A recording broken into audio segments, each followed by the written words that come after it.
So the first topic I want to talk about is design or creative confidence. I see a lot of games here, I've seen a lot of games walking around here that are very, very interesting and definitely have sort of, like a vision, but I'll see a lot of games that when I talk to the creators, they can't really articulate what they're making or why they're making it. How many of you here are making a game right now? Just something that they're working on?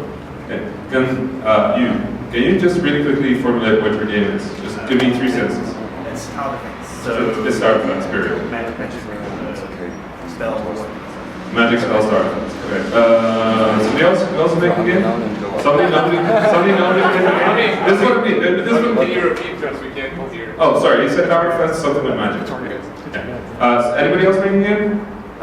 Dating game for ice cream cones? Right, so suddenly I have 3 people left. Why the fuck do I only have 3 people left? Like, you're all here, you're all showing your game, you're all hopefully proud of your game, you've all thought about your game, you have an opportunity to talk about your game, and you don't. Why don't you? Are you worried? Worried that it's going to sound, like, weird? We make video games for a living. Like, that's weird. Like, you start with that, and it's weird already. We're already weird. We're sitting here in a room in South Africa, listening to me talk about airplanes and then about video games. Like, we're all weird. It's fine. But if somebody gives you the opportunity to talk about your game, talk about your game. And if you don't know what to say about your game, you should know what to say about your game. You should know what your game is. You should know how to communicate about your game. It's really, really hard. Why are you making this game? Like, you're making tower defense for like Magic. Why tower defense with Magic? I love tower defense games. Yeah, I love tower defense. Why do you love tower defense? Because I like strategy. You like strategy games. Why do you like strategy games? Like, you've not actually given me an answer. You've told me your preferences as a genre. Like, Yeah. why? What's the interesting thing? Figuring things out. You like figuring things out? Yeah. Is that only strategy games? Yeah. You can't figure things out in puzzle games? So that's like, it's an answer, but it's not the real answer, bless you. This is like, you're getting to an answer, but you're not there yet. You have to figure out why this game, and why do you like making that game, and why are you making the game, and what's the statement you're trying to make. Because there's a statement behind every game, right? Like, no matter what you make, you're always making it for a reason. And you need to figure out how to communicate that reason, but you also need to, bless you again, you also need to figure out how to communicate about your game, how to communicate why you are making the game, how to communicate what is special about the game. If you don't know how to do that, it's going to become much harder, not just to communicate about your game, but also internally to make the game. Because if you don't fully understand what you're making, or if you can't communicate what you're making to the other people within the team, it's going to become much, much harder to make that game.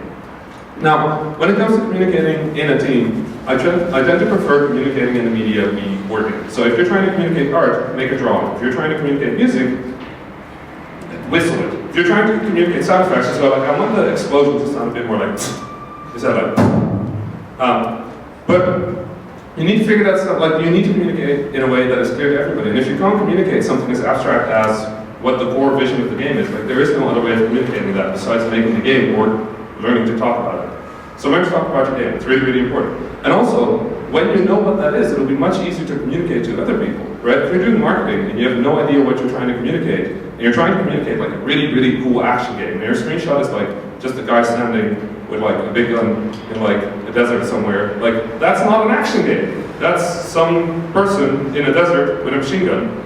That could be anything. It could be a very cool narrative game. It would be really exciting if it were a really cool narrative game. But if you're making an action game, make it action. Make the screenshots action. If you're making a narrative game, try and figure out what is the narrative, what are you trying to tell. Nothing is more jarring than seeing a game that has a trademark like Call of Duty and then figuring out it's a really cool narrative puzzle game. And I've seen that happen over and over and over again because nobody thinks about what they're making and why they're making it. So think about that. Talk about that. And when you get the opportunity to talk about that, and somebody asks for the second time who here is making a game, don't keep your hand down. Raise it up. Tell me. If it's not adequate as an answer, that's fine. We're all game developers. We're all here. Nobody's going to judge you. Nobody's going to hate you. You'll just get a chance to improve. Okay? Cool. Am I at 5 minutes? I have 5 minutes. Okay, next. Hi, my name is Rami Ismail. I'm one half Dutch independent studio of Vlambeer. Today I'm going to give you a talk about production and running a team. Running a team is really, really hard. It turns out it's one of the hardest things you can possibly do in the games industry. Because the main thing you want to take care of is you want to make sure that your team is motivated, that it's happy, that it's productive, that it's collaborating. Turns out all of those things really hard because they're people. People are complicated. If you want to work with people, you have to figure out people, but not too much because that's uncomfortable. Like, there's a way balance, right? If you're working on a team, less people is better, more people is worse. That's not always the case. Any absolute statement I make today, just fuck me, like there's no absolute statements here. But in general, less people is better, especially if you're starting out a company. If you're just starting right now, less people tends to be better. Why less people better? They cost less chance for fighting, less chance for infighting. It's all going to be great.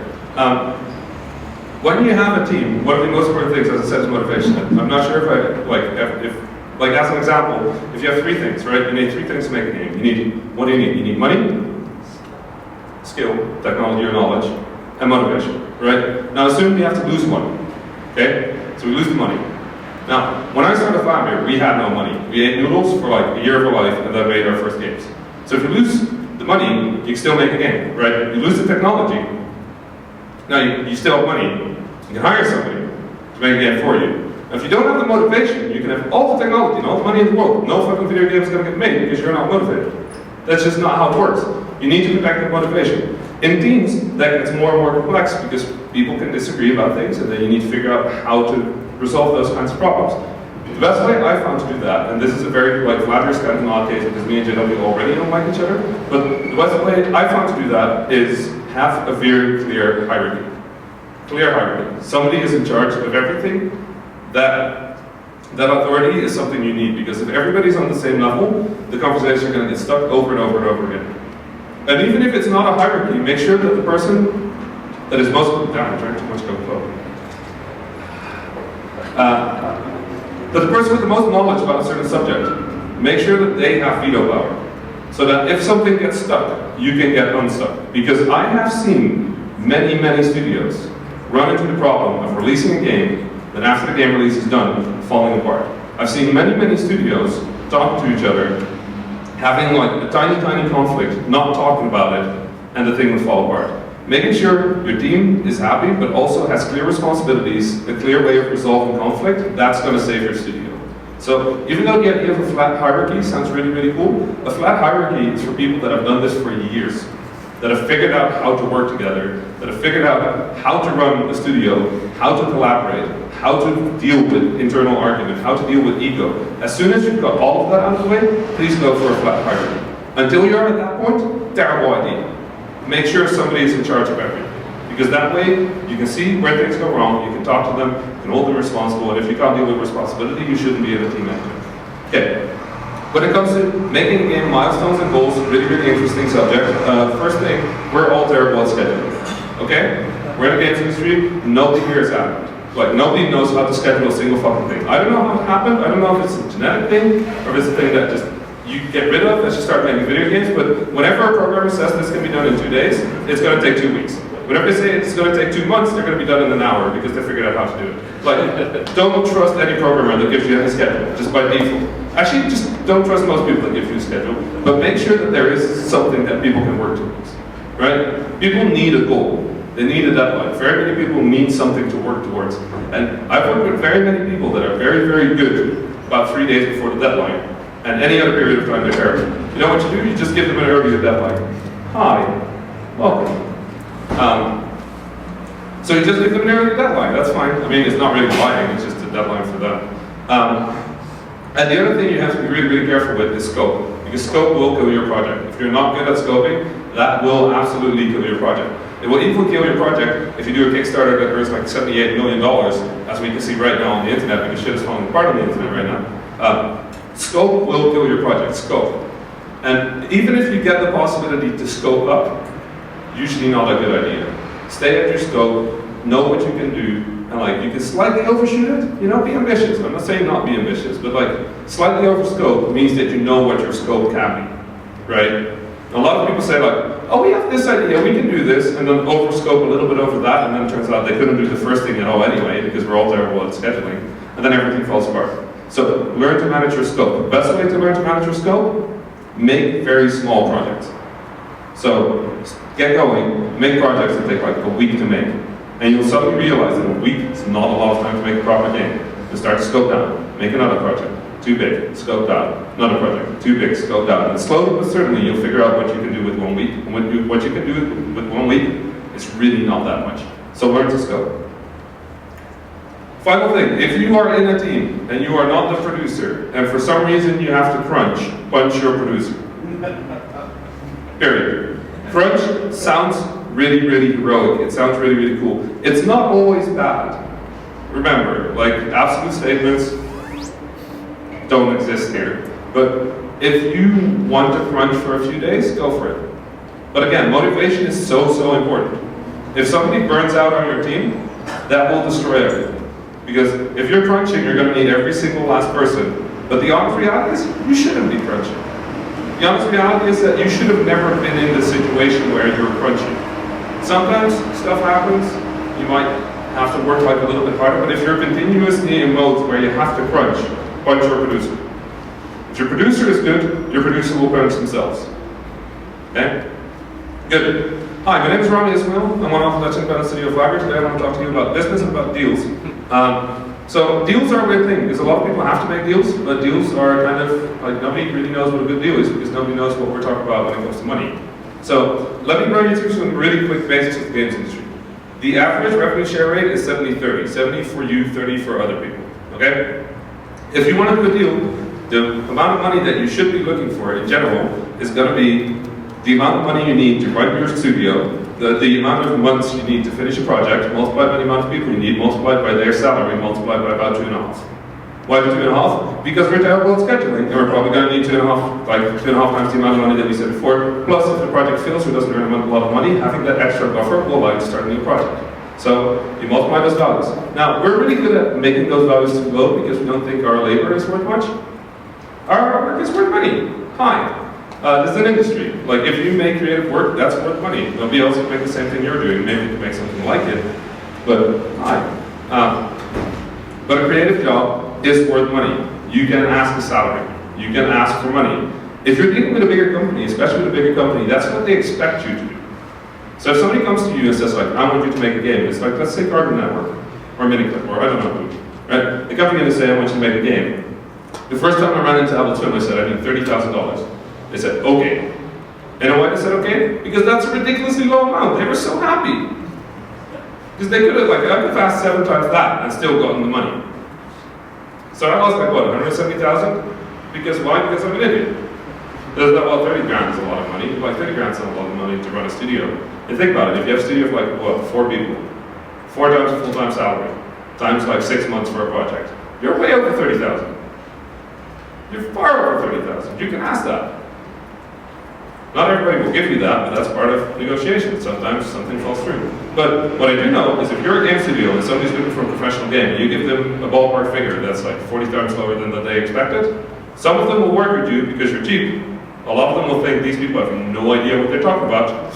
Let's go to the next one. So, I'm going too low, I'm going too high, both bad. What is the right amount of money? Nobody knows. What is the right price for your indie game? Nobody knows either. You know why Nuclear Throne is $12.99? Because $10 was too little, $15 was too much. Why? We don't know. We just felt that way. Like, we were like, yeah, it's about $10, and then now it's more than $10. Well, 15, that's less than 15. Okay, how about 13 then? Well, okay, I guess. In fact, a lot of decisions in the industry have nothing to do with people really figuring shit out. It's like people getting as much information as possible and then based on that information making the best choice they can. Right? There's very rarely a master plan behind something. Like, I know, like, I can point out like 7, 8 different people in the room of who I know the business plan, and their business plan is we started at some point and then we just figured shit out on the way there. Right? That's fine. If somebody offers you a default deal, if somebody offers you a deal and says this is the default contract or says this is default or like whatever, if it includes the word default, it's a bad deal. Don't take a deal. Why not take a deal? Because in general, default deals are the best for the person offering the deal. Right? That's why it's a default deal. It's very good for them. If you ask a lawyer to write a contract for you and make it fair, they will make it fair, but as good for you as possible. That's why you're paid, right? So very often in negotiations and contracts, you'll come across information that is just kind of weird. Adult Swim once asked us to insure our game that they were paying $30,000 for damages up to $1 million. And I asked them, what the fuck do you need me to insure this game up to $1 million? And they said, well, in case your game brings down the Pentagon. And I'm like, if the game brings down the Pentagon, I've got a new business model and I can pay you $1 million in a few months. Because apparently I can fucking bring down the Pentagon. So if you see something like that, kill that clause. Just send them an email. They're not going to be like, they said something about our contract. We will never work with them again. No, this is business. Like, it's business. You ask for a bit more money, nobody's going to run away. You ask for a lot of money, nobody's going to run away. You ask for a ridiculous amount of money, maybe they run away. But you can go up. You can negotiate. That's fine. So please negotiate. It's a really easy way of making a little bit of extra money is doing a little bit of negotiations. With rapid fishing, our very first game was fishing what? It's also super important to talk to people around you. Oh yeah, talk to people around. Because I learned so much about negotiating from just talking to you in Skype. Yeah, talk to other people that do negotiate a lot or that have done good deals. Don't forget, nobody is a lawyer. Like if you're in this room, you're probably not a lawyer. Is there any lawyer in the room? No? Thought so. He couldn't make it. What? He couldn't make it. Oh, okay. So most people here are not lawyers. The best we can give you is advice. Keep that in mind, okay? Like I am not a lawyer advice. And the final thing is, it's very easy to think about money like ourselves, and it turns out that big companies don't. Again, I wanted $30,000 for Dinosaur Zookeeper, and they would have easily paid up to $200. Right? I didn't know that because I thought of them as like me. The problem is, they are not like me. They are not like you either. They are mega corporations that have a lot of money. And they can burn that money. In fact, they're probably better off burning that money somehow, accountancy-wise. They'll probably earn more money just by giving you $200,000 because fucking finances are fucking weird. But think about that. Think about what you really need versus what they are really asking. And that way you'll be much better at negotiating your deals. Good. Hi, my name is Marketing. Marketing is a very interesting subject, and a lot of people like to think of it as a separate subject from making games. I would posit that that is bullshit. Because as I said before in the design talk that I did a little bit earlier, learning to communicate about your game is also part of designing your game. It's also part of understanding your game. So what you want to do is you want to figure out not how to convince people that wouldn't want to play your game to play your game. Your marketing strategy is, how do I find people that are already interested in what I'm making, but just don't know about it? That's marketing. Marketing is not, you hate roguelikes? Well, let me tell you, I've got a roguelike that you will love. Because that's not how marketing works. Marketing is, I would really want to play a roguelike, but I don't know of any roguelike. Oh, hey, look, Nuclear Throne, that's cool. So that's marketing. But to market your game well, you need to find a way to communicate about your game in such a way that somebody that would like your game understands that this is a game that they would like. That's a very complicated sentence. I have no idea how I got that out of my throat. So again, you need to think about what your game is, and you need to think about the kind of people you're trying to reach.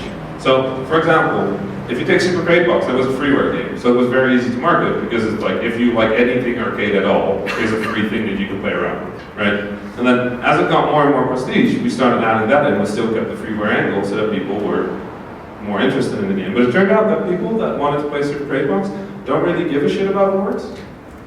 They honestly don't care. What? Sorry. It's always awkward when you're the speaker and your phone goes off. It's like, oops. Anyway, you want to think about that. It turns out that people that play Super Crate Box just want a freeware arcade game and don't give a damn about awards. It didn't do anything. Now, when we later released Super Crate Box as a paid iOS game, suddenly the awards were important because suddenly people did give it out because they were spending money on it. So, even though it's the exact same game, as soon as the context of the game changed, our marketing changed with it. And if you look at our games, you will in general see that that is kind of the strategy that we take. If you look at Nuclear Throne, first we started, and our marketing was genuinely, this is going to be an early access game that is going to do it right. And because we're going to do it right, we're going to charge you more if you buy it in early access. That was a really, really great marketing strategy, because what gamer would pay more to play a game that is not done, that is going to be done in a few months? Well, we were not looking for that audience. The audience we were looking for was gamers that have a passing interest in game design, that will be able to give really good feedback on a game that is under development. That was the target that we went for. Whose phone was that? Turn off your phone in a talk. How many times do I have to say that? But you have to think about that. You have to think about, what do I want the people that are playing this game to be? And then later on, when the game is out and you run a sale, like then it's just the floodgates are open and everything is terrible, right?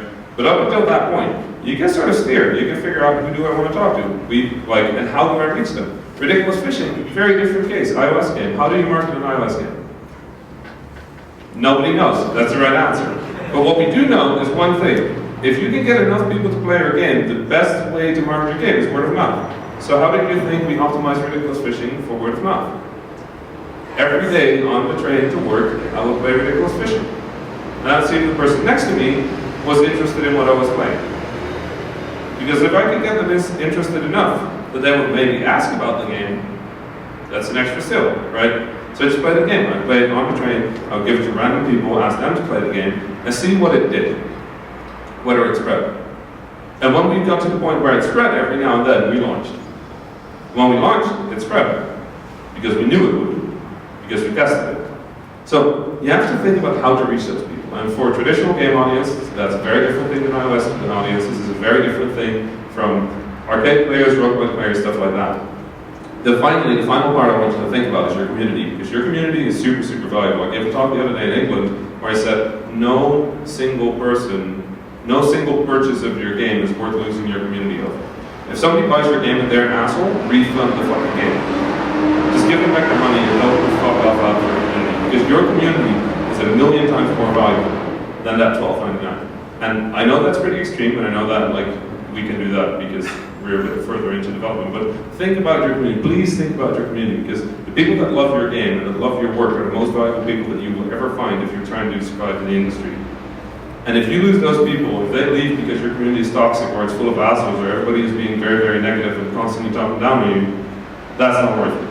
Now, if they have constructive criticism and your game is shit and they tell you your game is shit, please cherish them, because you won't find that many people that want to be that honest about the thing they think that is shit. They'll usually just say that this is shit. Hi, yes? I understand how you can be funding and develop it. Because that's not really practical, is it?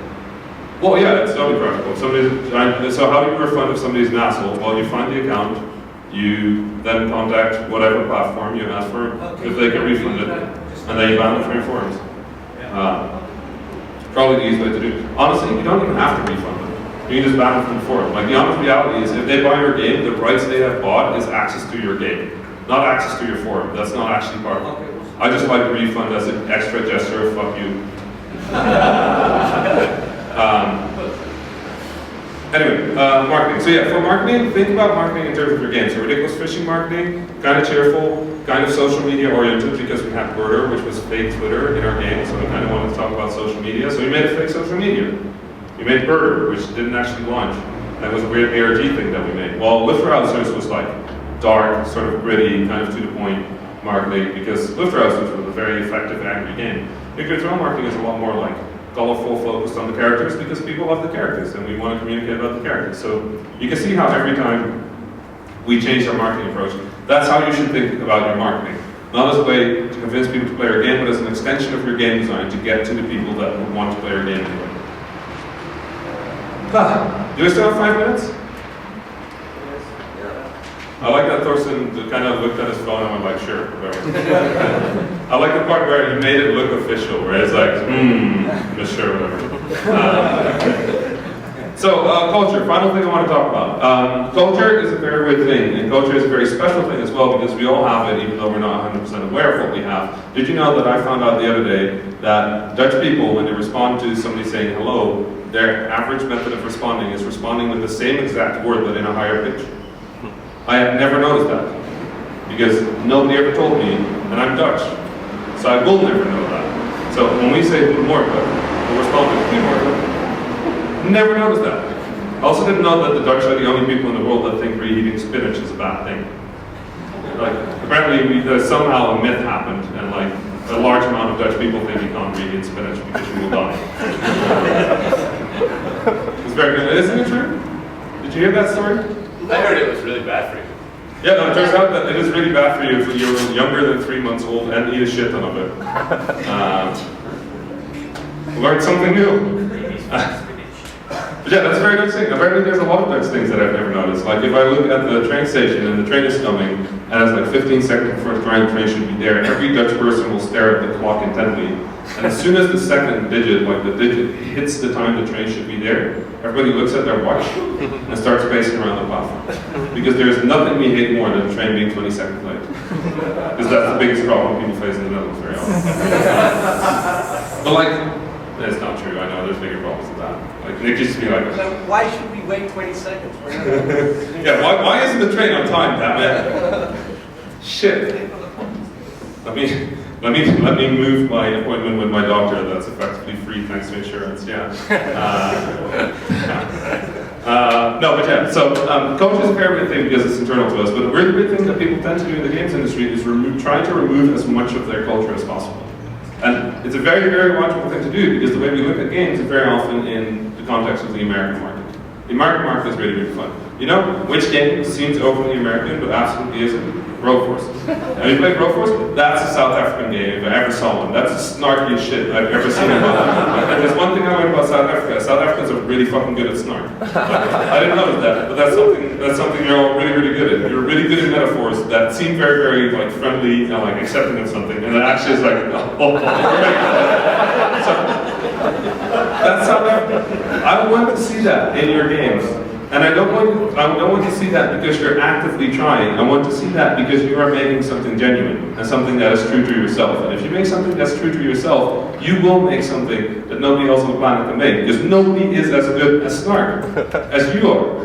Nobody is as South African as you are. And that means nobody else can make the games that are being made here. And that's a very interesting advantage. Because as it turns out, the world seems to appreciate that kind of stuff. The world seems to like it. And actually, you shouldn't give a shit whether the world likes it. You're in a creative medium, you're trying to earn money, I understand that. You're trying to survive, I understand that as well. But the make or break point is not trying to be American. Vlambeer games are very Dutch. People don't really realize that, but they are very Dutch. I didn't realize that until somebody pointed it out. It is kind of self-deprecating, sort of like a weird little like Dutch, efficient, minimalist approach. And it turns out that the Dutch are very good at that. We've done that for a very long time, like sort of like poking at something. It's like, hey, look at this, look at this, look at this, look at this, look at this, look at this, look at this, look at this. And that purely through minimalism. That's Dutch. It's a very Dutch thing to do. And our games reflect that. And I had never noticed that until somebody told me that. Now I'm aware of it, which is kind of awkward. But I want you to make games that are you. That's the games you can sell, because you are not American. You will not make a better American game than the Americans can, because the Americans are the Americans and they know what they make. I talk to Adriel, my girlfriend, who is American, all the time. She's an amazing developer. And the amount of times I've learned that I don't know shit about the United States of America is overwhelming, even though I spent like 4 to 6 months of my year in the United States of America. But I miss so much of the context. She has such an easy time making jokes that people get. I make a joke and people are like, that must be Dutch humor, isn't it? I guess, just poorly translated joke. But like, that's the thing. Make games that are you, because you can make those games. Okay. Q&A.